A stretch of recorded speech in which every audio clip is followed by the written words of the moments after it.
When there is intention, providence moves to assist. And by that I mean, hey, I really want to clean up my act. I really want to come to terms with all my baggage. You know, books will fall off the bookshelf at you, or you'll meet friends that will help you, or you'll hear a song, music will come, and you'll find that there's all these little ways that you will be supported. May not be observable initially, but it's called nature support. Nature supports you in your endeavours. This is really a real thing. The number of wonderful friends that I've met in my own journey, books that I've read, courses that I've been on that really, really helped clarify things, serving that this was providence in a way, supporting this. Choosing to forgive myself at last. How many of us have made some mistake in our teens, 20s, 30s, 40s, and we still can't forgive ourselves for that? We still keep running the old post-mortems. Keep bringing it up. Oh, if only I had said, if only I'd, oh, that was so stupid. I really messed up there. And we keep running these awful post-mortems over and over again. A criminal will go into prison and they're released after so many years. But we keep ourselves very often in prison. I meet this in my clients, and they're still really hating themselves for some perceived mistake. Maybe they separated from their partner 15 years ago, and they're still beating themselves up about this. So that wastes an enormous amount of energy. So forgiving ourselves.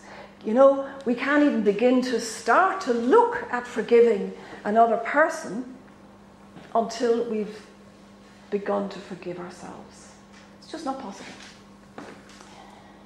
Or indeed, it might be, I know in my own journey, I was able to forgive everybody else, and finally that horrendous journey through insomnia for 3 years, when I had no energy and I was on my knees with exhaustion, what came up in full visible thing for me was that actually I thought I'd done the homework. I thought I had forgiven myself. And in fact I hadn't. There was still that core of self-rejection there, deep, deep, deep inside me. And it's almost like it took very, very low tide for that to become visible on the beach. So forgiveness sets us free. Now, there are many situations in life where you could say, but surely it's so obvious this person was treated in a totally unfair way. They were discriminated against, they were abused, sexual abuse, violence. Surely, how could you forgive that? But the truth of the matter is, insofar as we are nursing that grudge or that feeling of anger or rage toward the other person, we are burdened by it.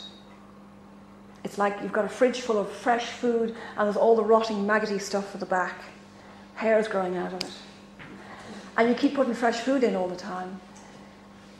It's going to corrupt. That rotten, maggoty stuff at the back is going to corrupt the fresh food. In the same way, forgiveness sets us free. And this is a very simple little American Indian thing, that I may walk 2 moons in his moccasins before I judge. We can hide so much behind the old brave face. And, when people act badly, if you can say, they're acting really badly here because actually they're very stressed. And if you were to step into their shoes and experience firsthand directly what they're going through, you might be very eager to get back after those 2 months, get back into your own shoes again. So this is just a little way of helping that.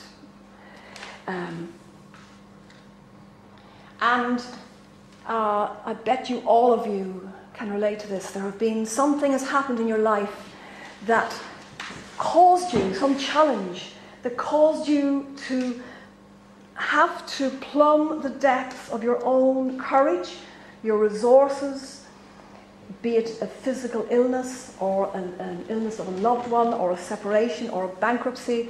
These are challenges in life that if we never ever had those challenges, if we're always in a sort of a lovely soft comfort zone, all our needs are taken care of.